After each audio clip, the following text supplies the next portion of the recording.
Olá, boa noite.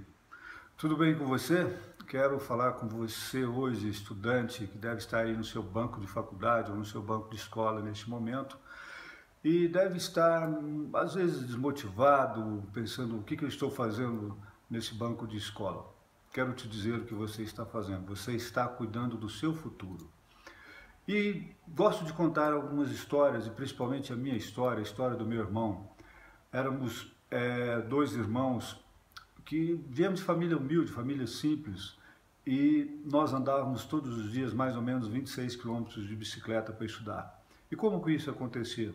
A nossa rotina era mais ou menos o seguinte: levantávamos todos os dias na cidade por volta de 4h30 da manhã e deslocávamos para uma fazenda onde nós tirávamos leite e ali por volta de 9 horas terminávamos a tirada do leite e íamos para a roça capinar. Isso mesmo, capinar. Eu já capinei, meu irmão já capinou.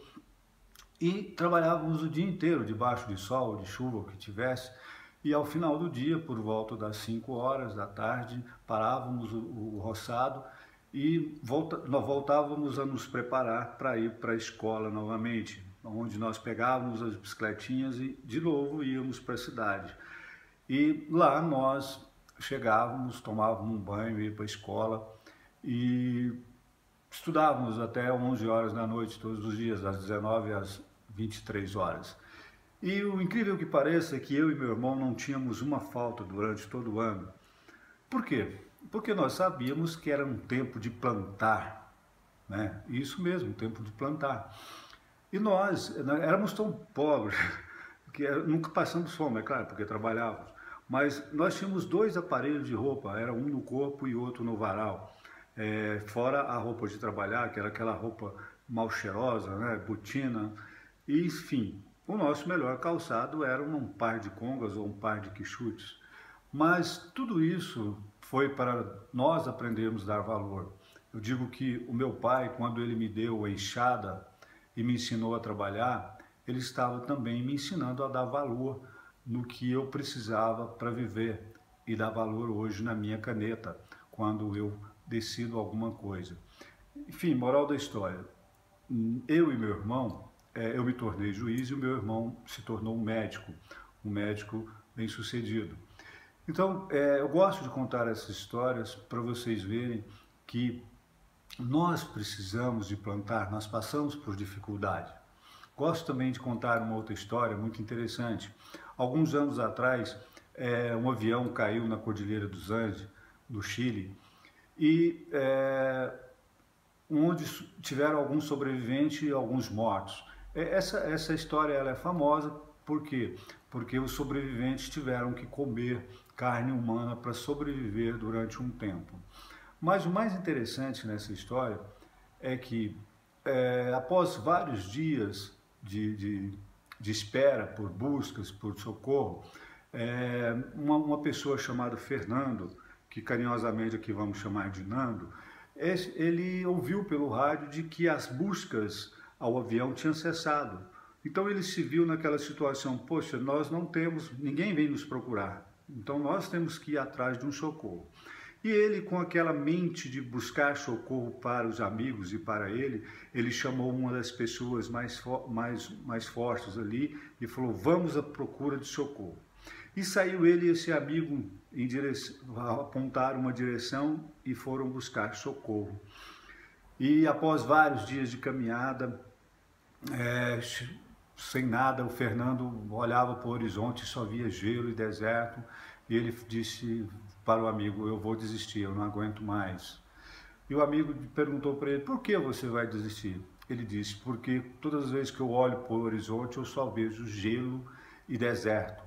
Então o amigo dele, o amigo de Nando, falou assim: Nando, vamos fazer o seguinte, ao invés de ficarmos olhando para o horizonte, vamos caminhar sempre olhando para os nossos pés. E assim eles fizeram. Caminharam vários dias olhando só para os seus pés até chegar no lugar onde obtiveram socorro. Ou seja, Nando entendeu que para chegar num lugar qualquer caminhada, ele precisa dos seus passos, um por um, de cada um deles, ele entendeu mais ainda que para ele conseguir socorro, ele precisava primeiro cuidar dele. Ele precisava de cumprir o objetivo primeiro de cuidar dele, o objetivo de ser ele, porque se ele não conseguisse chegar em algum lugar, ele não conseguiria dar socorro. Então, primeiro você pense em você para depois pensar nos outros.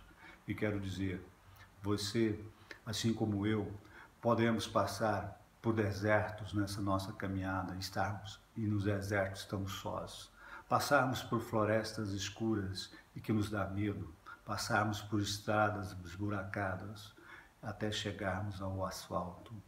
Então, procure entender isso de uma forma bem simples, que você deve cuidar de você, que você deve entender que a vida depende de você, a sua vida depende de você. Você é aquilo que você quer ser.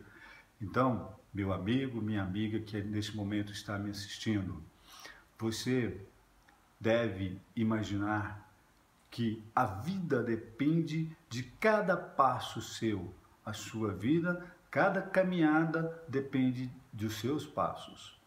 Entenda principalmente uma coisa: se você não entender a importância do tempo de plantar, nunca vai desfrutar do tempo de colher. A hora é agora. Vamos cuidar de você e vamos enfrentar esta caminhada, porque você só depende de você. Um abraço, muito obrigado.